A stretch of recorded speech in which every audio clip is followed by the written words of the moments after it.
दोस्तों, अब तक की कहानी में आपने देखा कि अनंत और मौसमी एक ही कॉलेज से एमबीए कर रहे थे, सबसे टॉप के कॉलेज से। और अनंत अपने कॉलेज का टॉपर और बहुत ही शार्प माइंड था। वैसे उस कॉलेज में सारे शार्प माइंड स्टूडेंट्स ही थे, क्योंकि वह देश का टॉप का कॉलेज था। लेकिन फिर भी अनंत उन सब में टॉपर था और मौसमी सेकंड नंबर पर थी।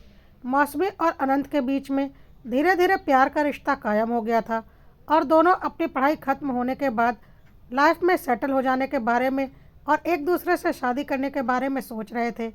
इसी बीच आखिरी सेमेस्टर आ चुका था और सबकी अब पढ़ाई खत्म होने वाली थी और साथ ही साथ कैंपस सिलेक्शन भी चल रहा था, जिसमें कि एक अच्छी कंपनी में अनंत और मौसमी दोनों की नौकरी लग चुकी थी।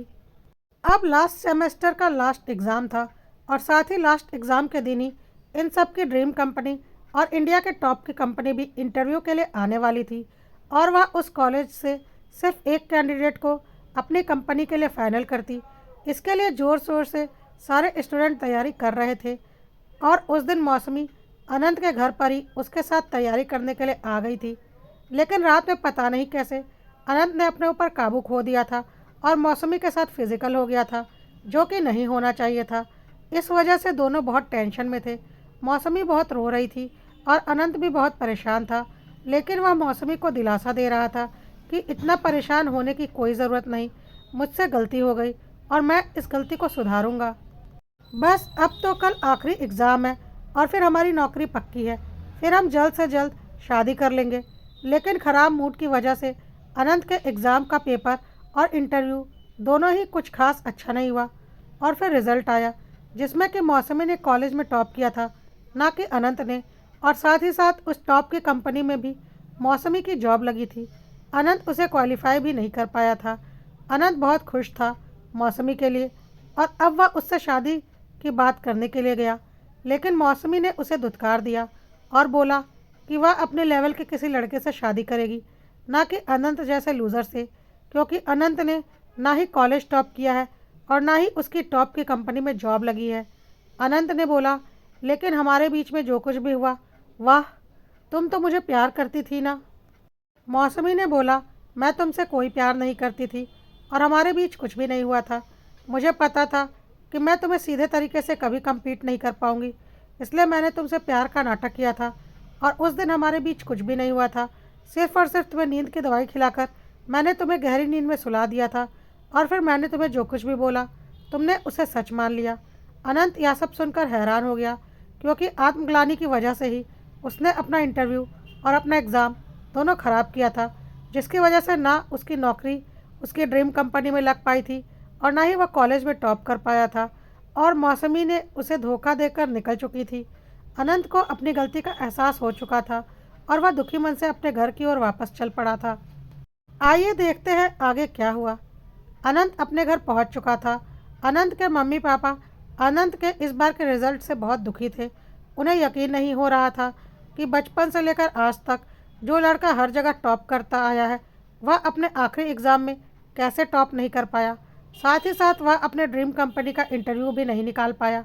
अनंत भी बहुत शर्मिंदा था, क्योंकि उसे पता था उसे यहाँ तक पहुँचाने के लिए उसके माँ बाप ने कितना त्याग किया है और उसने पढ़ाई लिखाई पर ध्यान ना देकर प्यार मोहब्बत की तरफ ध्यान दिया था, जिसकी वजह से आज उसने ज़िंदगी में इतना बड़ा धोखा भी खाया था। खैर, अब क्या किया जा सकता था, जो होना था हो चुका था। अनंत ने अपने मम्मी पापा से माफ़ी मांगी और बोला कि पता नहीं यह सब कुछ कैसे हो गया, शायद मेरी ही कुछ गलती थी, लेकिन अब मैं आप लोगों को कभी शिकायत का मौका नहीं दूंगा। मैं आप लोगों को दुनिया की सारी खुशियाँ दूंगा और अपने करियर में सफलता के उच्चतम शिखर पर पहुँच कर दिखाऊँगा। और अनंत ने एक दूसरे कंपनी में नौकरी ज्वाइन कर ली। मौसमी बहुत खुश थी अपने ड्रीम कंपनी में जॉब पाकर। अनंत ने अब अपने आप को सिर्फ और सिर्फ काम में झोंक दिया था। वह कंपनी में दिया गया टारगेट पूरा करता था, कंपनी को दिनों दिन प्रॉफिट दिला रहा था।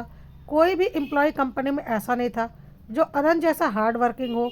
अनंत के आने से कंपनी में दिन दोगुनी रात चौगुनी तरक्की हो रही थी, जिसकी वजह से कंपनी में उसे प्रमोशन भी मिलते जा रहे थे। बहुत जल्दी अनंत ग्रो कर रहा था, जबकि मौसमी काफ़ी बड़ी कंपनी में गई थी, पर वह इतनी हार्ड वर्किंग नहीं थी। साथ ही साथ इस घमंड में पागल थी कि पूरे कॉलेज में वही इस काबिल थी कि इस कंपनी में अपनी जगह बना पाई, वरना सब के सब तो नक्कारे थे। इसलिए वह काम से ज़्यादा अपने गुमान में रहती थी, इसलिए उसकी ग्रोथ उतनी अच्छी नहीं थी। फिर भी वह खुश थी, क्योंकि उस कंपनी में काम करना ही बहुत बड़ी बात होती है। लगभग 10 साल बीत चुके थे। मौसमी कंपनी में उतनी हार्ड वर्किंग नहीं थी, इसलिए कंपनी ने उसे उतनी ग्रोथ भी नहीं दी थी। इसलिए थोड़ा बहुत पैकेज अधिक पाकर मौसमी काफ़ी कंपनियां बदल चुकी थी, पर हर जगह उसका यही हाल था। फिर भी मौसमी अपने घमंड में चूर थी और उसे अभी तक अपने लेवल का कोई लड़का नहीं मिला था शादी करने के लिए। इसलिए वह अभी तक सिंगल ही थी और सोच रही थी कोई राजकुमार आएगा उसका हाथ मांगने के लिए, जो कि इन 10 सालों में तो नहीं हुआ था। अनंत और मौसमी एक दूसरे से बहुत दूर थे, किसी से कोई कांटेक्ट नहीं था पिछले 10 सालों से। अनंत इन 10 सालों में एक ही कंपनी में काम कर रहा था और उस कंपनी को काफ़ी ऊंचाइयों तक पहुंचा दिया था अनंत ने, जिसकी वजह से कंपनी के मालिक ने अनंत के ऊपर बहुत भरोसा किया था।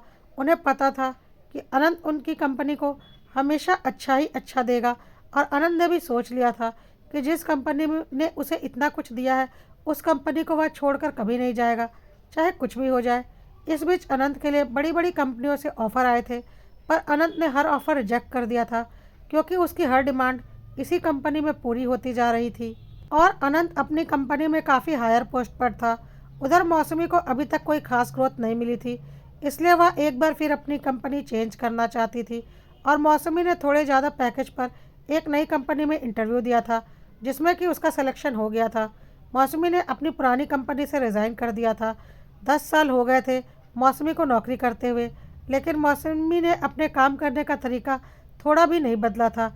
जबकि अब नए नए लड़के लड़कियां कंपनीज में आ रहे थे, जो बिल्कुल नए तरीके से कंपनी को ग्रोथ दे रहे थे, लेकिन मौसमी तो अपने घमंड में चूर थी। उसे लगता था कि वह परफेक्ट है, सारी कंपनियां ही उसके साथ गलत कर रही हैं, और इसलिए वह थोड़ा भी ज़्यादा पैकेज पर दूसरी कंपनी में चली जाती थी। आज मौसमी का पहला दिन था अपनी नई कंपनी में, और वह अपनी सीट पर आकर बैठी हुई थी कि तभी उसकी नज़र कंपनी के जीएम की तरफ गई, क्योंकि वह कंपनी में एंट्री कर रहे थे और सारे एम्प्लॉय खड़े होकर उन्हें विश कर रहे थे। मौसमी को पता चल चुका था कि यह कंपनी के जीएम है, और उसने भी खड़े होकर उन्हें विश किया, लेकिन जीएम के रूप में अनंत को देखकर मौसमी हैरान हो गई। उसे यकीन नहीं हो रहा था कि उसके साथ पढ़ने वाला अनंत एक कंपनी का जीएम बन चुका है। अनंत ने मौसमी को देखा और देखकर इग्नोर करता हुआ अपने केबिन में चला गया। खैर, मौसमी को काम करते हुए 1 महीना बीत चुका था। इस बीच अनंत और मौसमी का एक बार भी आमना सामना नहीं हुआ था, और मौसमी की पहली सैलरी का वक्त आ चुका था। लेकिन मौसमी की पहली सैलरी के साथ ही साथ उसका टर्मिनेशन लेटर भी उसके हाथ में थमा दिया गया था, जिसे देखकर मौसमी परेशान हो गई और बोलने लगी, ऐसा कैसे हो सकता है? अभी 1 महीने पहले ही तो मैंने जॉब ज्वाइन की है, और आप लोग ऐसे मुझे बिना किसी सूचना के टर्मिनेट कैसे कर सकते हैं? हमने बॉन्ड साइन किया था। इस पर कंपनी के एचआर ने कहा, हाँ मैडम, हमें पता है, और हम आपको कंपनसेशन देकर ही टर्मिनेशन लेटर दे रहे हैं। आपके कंपनसेशन का चेक तैयार है, कहकर एचआर ने मौसमी को 3 महीने की सैलरी का चेक उसके हाथ में दे दिया और बोल दिया, आप बॉन्ड ठीक से पढ़ लीजिए, उसमें साफ लिखा हुआ है, अगर आपका काम कंपनी को पसंद नहीं आएगा तो कंपनी आपको कभी भी टर्मिनेट कर सकती है। वैसे भी अभी आपकी ज्वाइनिंग टेम्परेरी लेवल पर ही हुई थी, फिर भी हम आपको कंपनसेशन दे रहे हैं। लेकिन मौसमी को कुछ समझ में नहीं आ रहा था, और वह भागती हुई अनंत के केबिन में घुस गई और ज़ोर ज़ोर से बोलने लगी, अनंत, तुमने बदला निकाला है ना मुझसे 10 साल पुरानी बात का, लेकिन हो क्या तुम इस कंपनी के जीएम ना? इस तरह के गलत काम करोगे तो क्या मैं तुम्हें छोड़ दूंगी? मुझे पता है इस कंपनी की सीईओ एक औरत है, और वह मेरी बात ज़रूर समझेगी, और मैं उनसे तुम्हारी शिकायत करूंगी। छोड़ूंगी नहीं तुम्हें। बिना किसी वजह के मेरी नौकरी से तुम मुझे निकाल रहे हो। अनंत ने कंप्यूटर पर से नज़र उठाकर तिरछी नज़रों से मौसमी की ओर देखा और सिर्फ एक शब्द कहा, गेट आउट। मौसमी को उम्मीद नहीं थी कि अनंत उसे इस तरह से ट्रीट करेगा, और मौसमी फिर कोशिश करके सीईओ की केबिन तक पहुंच गई, और वहां जाकर उसने अनंत की शिकायत की और बोला कि एक पुराने गलतफहमी की वजह से अनंत ने जीएम होने का फ़ायदा उठाया है और उसे नौकरी से टर्मिनेट करवा दिया। तब तक अनंत केबिन में आ चुका था, और सीईओ के करीब जाकर उसने बोला, Sonakshi, this is my decision, don't interfere in it. सुनकर मौसमी हैरान हो गई। एक जीएम सीईओ से ऐसी बातें कर सकता है? और वह भी उसका नाम लेकर। मौसमी को कुछ समझ में नहीं आ रहा था। कंपनी की सीईओ सोनाक्षी ने मौसमी को बोल दिया था, miss Mausami, you can leave now, we don't need you. और मौसमी चुपचाप केबिन से बाहर आ चुकी थी। वह अपना सामान समेट रही थी। बहुत बेइज्जती महसूस हो रही थी उसे। बिना किसी वजह के 1 महीने में ही उसे नौकरी से निकाल दिया गया था। और मौसमी चुपचाप केबिन से बाहर आ चुकी थी। वह अपना सामान समेट रही थी। बहुत बेइज्जती महसूस हो रही थी उसे। बिना किसी वजह के 1 महीने में ही उसे नौकरी से निकाल दिया गया था। उसने अपने पुराने कंपनियों से तो खुद ही रिज़ाइन दिया था, पर इस बार उसे कंपनी से निकाला गया था। यह बहुत शर्मिंदगी की बात थी। फिलहाल उसके पास कोई नौकरी नहीं थी। उसे समझ में नहीं आ रहा था कि तुरंत वह दूसरी नौकरी का इंतज़ाम कहाँ से करेगी, क्योंकि उसकी इमेज खराब हो चुकी थी। 2 महीने के अंदर 2 जगहों पर नौकरी छूट गई थी उसकी।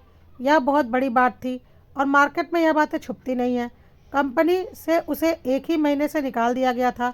यह उसके करियर के लिए एक नेगेटिव इफेक्ट था। खैर, मौसमी अपना सामान लेकर बाहर निकल चुकी थी और अपनी गाड़ी में ही रख रही थी कि तभी अनंत बाहर आया। साथ में सोनाक्षी भी थी। मौसमी उन्हें देखने लगी। अनंत ने बोला, मौसमी, अंदर तो मैं कंपनी का जीएम था, इसलिए तुमसे बात नहीं कर सकता था। औकात नहीं थी तुम्हारी मुझसे पर्सनल बात करने की। लेकिन हाँ, यहाँ बाहर सड़क पर तुम जैसी लड़की से बात तो कर ही सकता हूँ। बहुत नफ़रत करता हूँ मैं तुमसे, बहुत नफ़रत, और ज़िंदगी भर करता रहूँगा। अभी तो पहली बार तड़पाया है तुम्हें, ज़िंदगी भर तड़पाऊँगा। तुम्हें कभी चैन से जीने नहीं दूँगा। खैर छोड़ो, इनसे मिलो।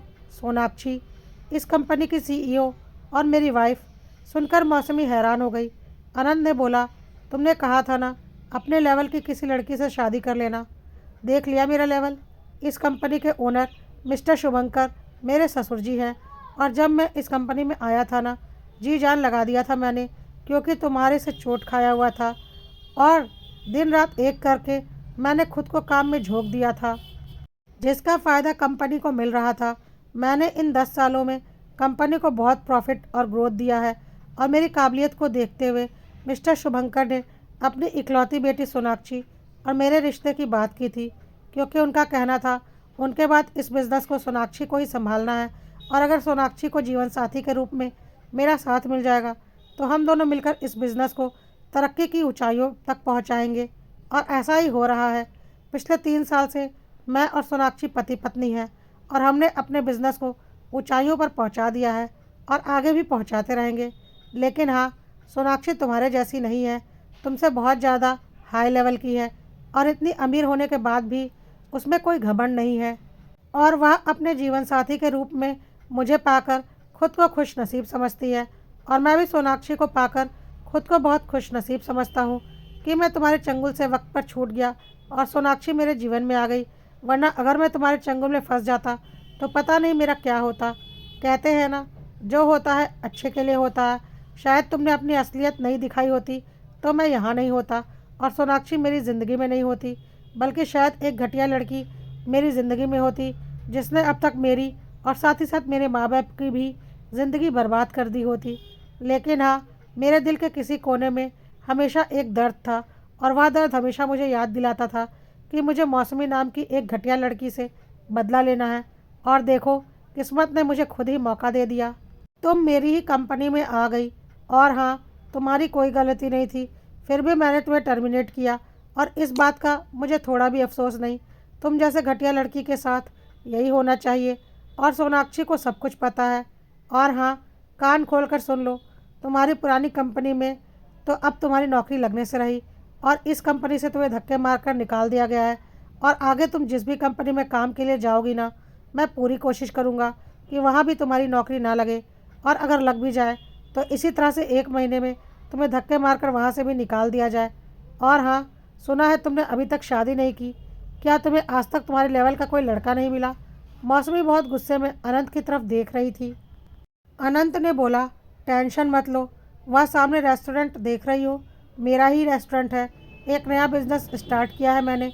अगर तुम्हारी कहीं जॉब ना लगे ना, तो एक बार मेरे रेस्टोरेंट में आ जाना, तुम्हें वेटर की जॉब ज़रूर दे दूँगा।